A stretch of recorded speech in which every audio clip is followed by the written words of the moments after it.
हल षष्ठी व्रत की 6 कथाएं। भाद्रपद मास की षष्ठी तिथि है और आज ही के दिन हर छठ या हल षष्ठी का पवित्र त्योहार मनाया जाता है।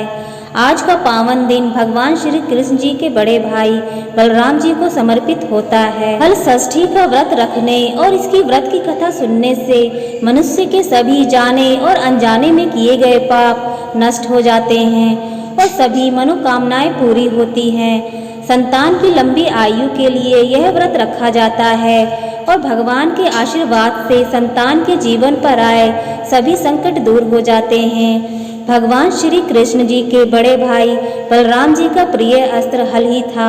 किसान के लिए हल और बैल बहुत महत्वपूर्ण होते हैं, इसलिए वह बलराम जयंती के दिन व्रत रखकर हल बैल और हलधर बलराम जी की पूजा करते हैं। जो महिलाएं हल छठ अर्थात हल षष्ठी का व्रत रखती हैं, वह इस दिन हल से जुती हुई सामग्री अर्थात अनाज नहीं खा सकती और ना ही गाय का दूध अर्थात घी खा सकती हैं। उस दिन उन्हें केवल वृक्ष पर लगे खाद्य पदार्थ ही खाने की अनुमति होती है। तो आइए सुनते हैं हल षष्ठी की 6 कथाएं। क्योंकि हल षष्ठी के दिन 6 कथा सुनने का विधान है। कहा जाता है कि अगर हल षष्ठी के दिन 6 कथा ना सुनी जाए तो व्रत अधूरा माना जाता है। इसलिए बिना देरी किए हल षष्ठी की पहली कथा का रसपान करते हैं। प्राचीन काल में एक ग्वालिन थी। उसका प्रसव काल अत्यंत निकट था। एक ओर वह प्रसव से व्याकुल थी तो दूसरी ओर उसका मन गाय का दूध बेचने में लगा हुआ था। उसने सोचा कि यदि प्रसव हो गया तो गाय का दूध यूं ही पड़ा रह जाएगा। यह सोचकर उसने दूध दही के घड़े सिर पर रखे और बेचने के लिए चल दी, किंतु कुछ ही दूर पहुंचने पर उसे असहनीय प्रसव पीड़ा हुई।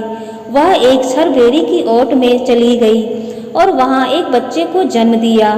वह बच्चे को वहीं छोड़कर पास के गांव में दूध दही बेचने चली गई। संयोग से उस दिन हल षष्ठी थी। गाय भैंस के मिश्रित दूध को केवल भैंस का दूध बताकर उसने सीधे साधे गांव वालों में बेच दिया। उधर जिस छरबेरी के नीचे उसने बच्चे को छोड़ा था, उसके समीप ही खेत में एक किसान खेत जोत रहा था। अचानक उसके बैल भड़क उठे और हल्का फल शरीर में घुसने से वह बालक मर गया।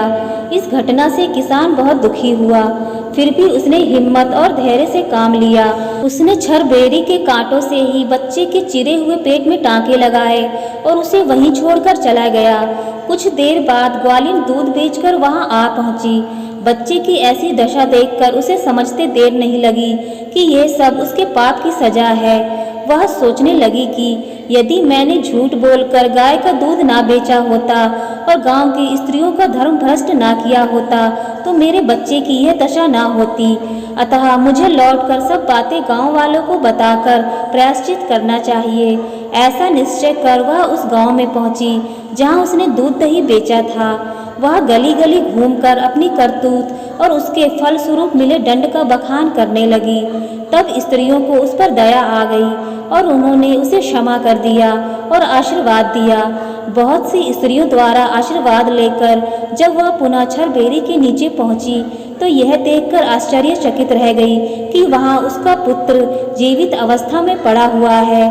तभी उसने स्वार्थ के लिए झूठ बोलने को ब्रह्म हत्या के समान समझा और कभी झूठ ना बोलने का प्रण कर लिया। कहा जाता है कि जिस दिन बच्चे का जन्म होता है, छठी माता उसकी रक्षा करती हैं और छठी के दिन तक उसके साथ रहती हैं। इसलिए बच्चे के लिए छठी माता की पूजा उस दिन की जाती है। जैसी कृपा आपने ग्वालिन पर की, वैसी कृपा हम सब पर करना। जय छठी मैया। अब आइए हर षष्ठी की दूसरी कथा को सुनते हैं। मथुरा के राजा कंस अपनी बहन देवकी को विवाह उपरांत विदा करने जा रहे थे। तभी आकाशवाणी हुई कि देवकी का 8वां गर्भ तेरा मृत्यु का कारण बनेगा। यह जानकर कंस ने अपनी बहन और बहनोई को कारागार में डाल दिया। वासुदेव और देवकी जी के 6 पुत्रों को एक एक कर कंस ने मार डाला। जब 7वें बच्चे का जन्म का समय नजदीक आया तो देवऋषि नारद जी वासुदेव देवकी जी से मिलने कारागार में पहुंचे और उनके दुख का कारण जानकर देवकी को हल षष्ठी देवी का व्रत करने की सलाह दी। देवकी जी ने नारद जी से हल षष्ठी व्रत की महिमा और कथा पूछी। नारद जी ने पुरातन कथा कहना प्रारंभ किया। नारद जी कहते हैं, उज्जैन नगरी में 2 सौतन रहती थीं। एक का नाम रेवती और दूसरी का नाम मानवती था। रेवती को कोई संतान नहीं थी, जबकि मानवती के 2 पुत्र थे। रेवती अपने सौत के बच्चों को देखकर हमेशा जलती रहती थी और उसके पुत्रों को मारने का जतन ढूंढती रहती थी।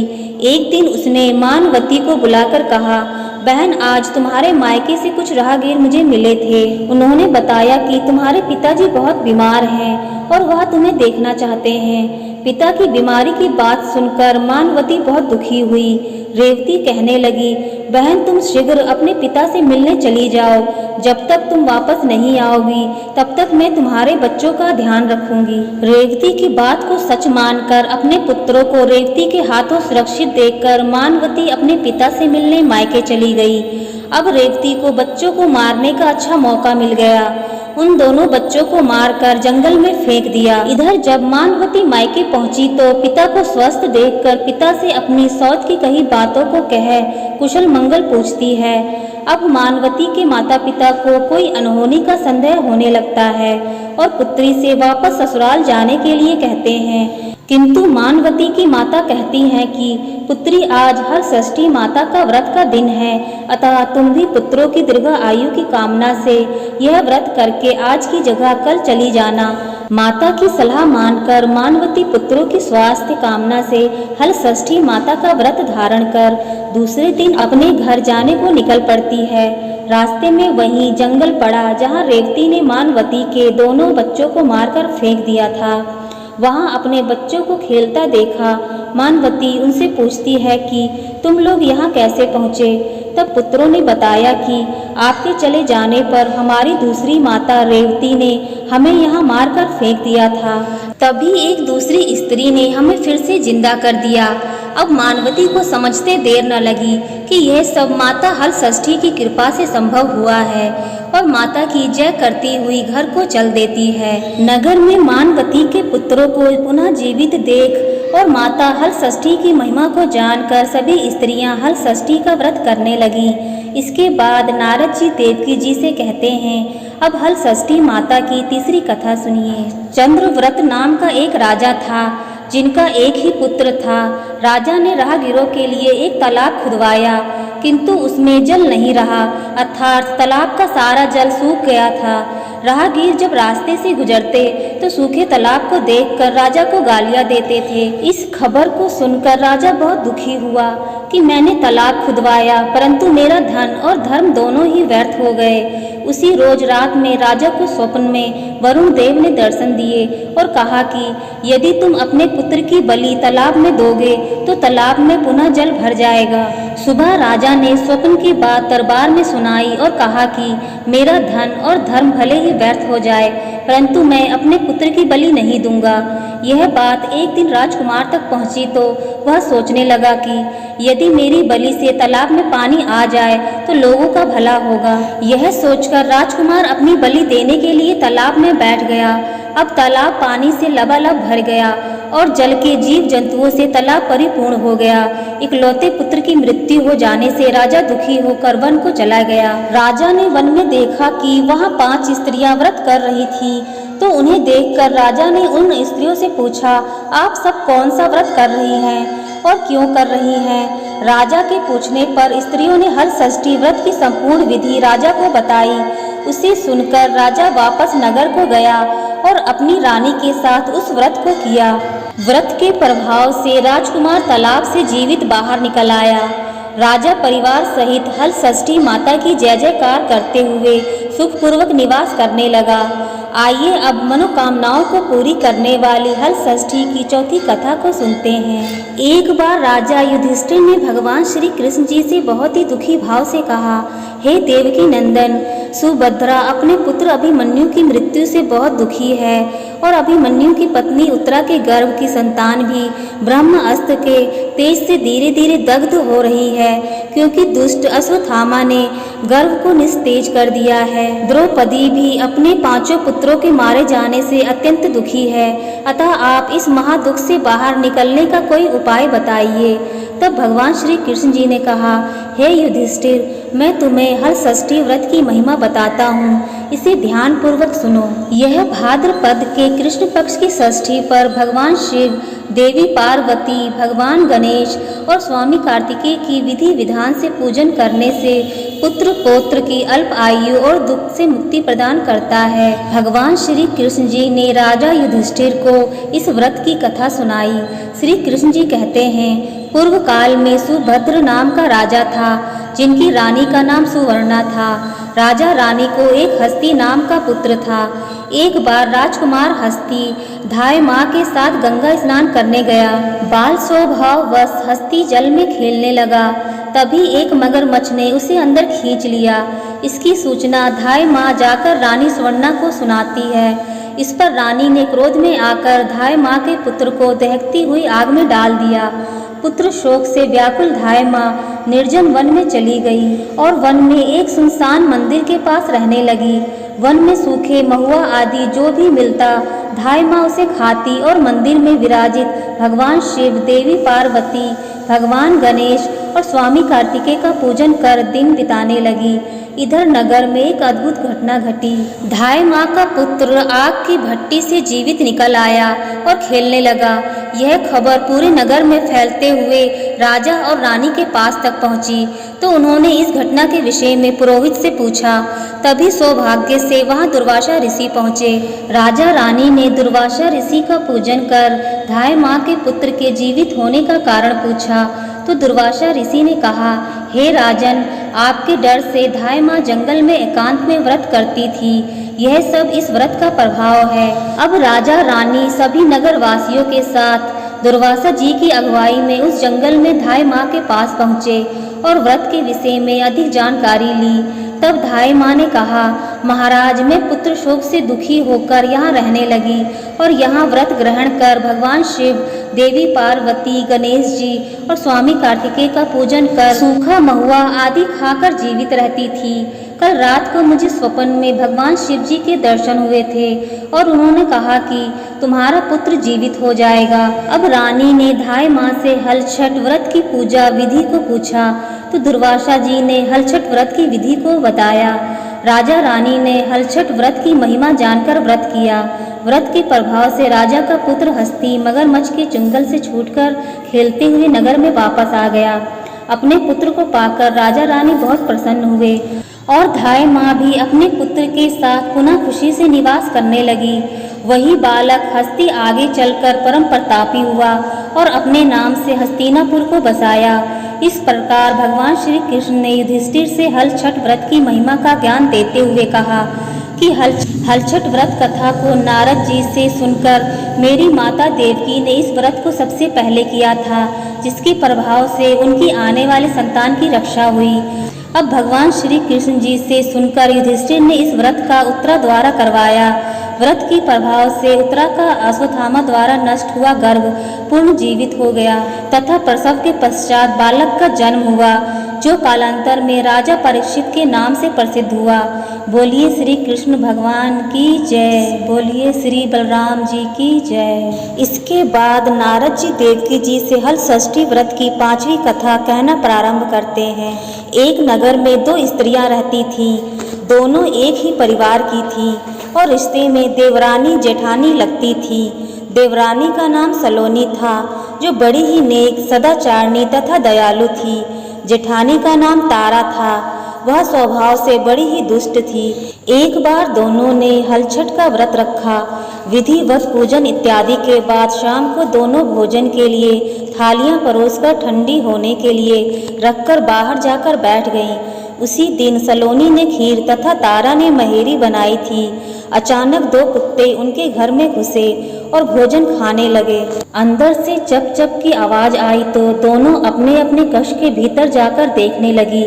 सलोनी ने कुत्ते को खीर खाते देखा तो कुछ नहीं बोली तथा बर्तन में बची हुई बाकी खीर भी उसके आगे डाल दी। लेकिन तारा थाली में मुंह मारते कुत्ते को देखते ही आग बबूला हो गई। उसने कमरे का दरवाजा बंद किया और फिर डंडा लेकर कुत्ते को इतना मारा कि उसकी कमर ही तोड़ डाली। कुत्ता अधमरा होकर जैसे तैसे जान बचाकर वहां से भागा। दोनों कुत्ते जब बाहर मिले तो एक दूसरे का हाल चाल पूछने लगे। जो कुत्ता सलोनी के कक्ष में गया था वह बोला, मैं जिसके कक्ष में गया था वह स्त्री तो बड़ी भली है। मुझे खीर खाते देखकर भी उसने कुछ नहीं कहा, बल्कि बर्तन में खीर समाप्त हो जाने के बाद उसने उसमें और खीर डाल दी ताकि मैं भर पेट खा सकूं। उसने तो मेरी आत्मा ऐसी तृप्त की है कि मैं उसे बार बार आशीर्वाद दे रहा हूँ। मेरी तो ईश्वर से यही कामना है कि मरने के बाद मैं उसी का पुत्र बनूं और जीवन भर उसकी सेवा करके इस ऋण को चुकाता रहूं।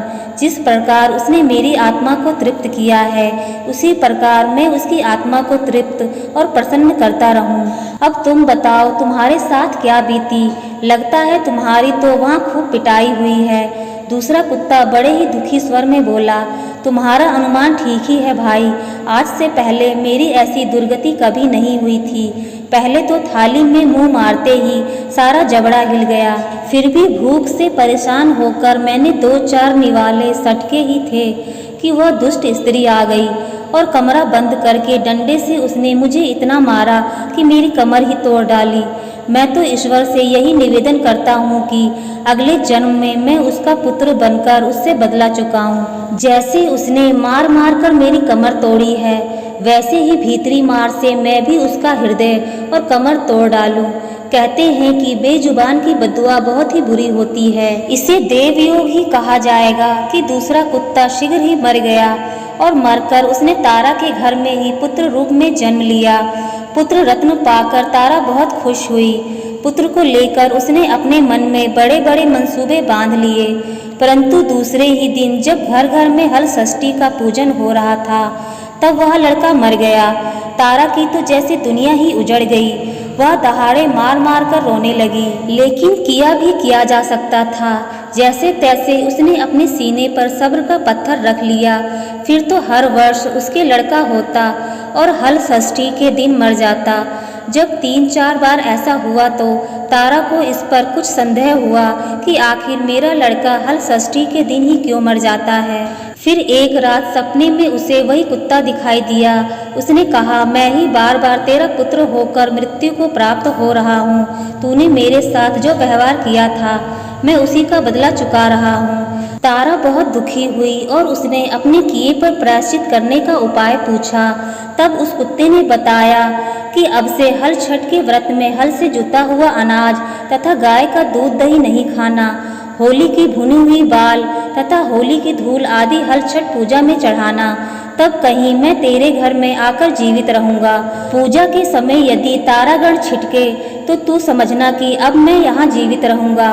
तारा ने वैसे ही किया और इस हल षष्ठी के व्रत के प्रभाव से उसकी संतान जीने लगी। तभी से संतान कामना और सुख सौभाग्य के लिए यह व्रत किया जाता है। प्रेम से बोलिए हल छठ मैया की जय। अब आइए हल षष्ठी की छठवीं और अंतिम कथा का रसपान करते हैं। दक्षिण में एक सुंदर नगर था। वहाँ एक बनिया अपनी पत्नी के साथ रहता था। दोनों पति पत्नी स्वभाव से बहुत ही अच्छे और संस्कारी थे। बनिया की पत्नी गर्भवती होकर संतान को जन्म देती थी, किंतु दुर्भाग्यवश उनकी संतान कुछ समय बाद ही मर जाती है। इस प्रकार एक एक करके बनिया की पत्नी के 6 संतानें मृत्यु को प्राप्त हुई। इस कारण दोनों पति पत्नी बहुत दुखी होकर संतान की कामना लेकर घर से वन चले गए। वहाँ जंगल में एक साधु से उनकी भेंट हुई तो उन्होंने साधु से अपनी व्यथा सुनाई। साधु ने ध्यान लगाकर देखा कि बनिया की संतान कहाँ है। साधु ध्यान में यम, कुबेर, वरुण, इंद्र आदि लोगों में ढूंढा, किंतु जब बनिया के बच्चे नहीं मिले तो साधु ब्रह्मलोक गए। वहाँ साधु ने बनिया के सारे संतानों को देखकर उन्हें अपने माता पिता के पास लौटने का आग्रह किया। बच्चों ने वापस लौटने से मना करते हुए कहा कि मुनिवर, इससे पूर्व हम कई बार जन्म ले चुके हैं। हम किस किस माता पिता को याद रखकर उनके पास जाएं? हम जन्म, मृत्यु और गर्भ के चक्कर से अब मुक्त हो गए हैं, अतः अब हम नहीं जाना चाहते हैं। तब साधु ने उन बच्चों से बनिया को दीर्घजीवी संतान के प्रताप का उपाय पूछा।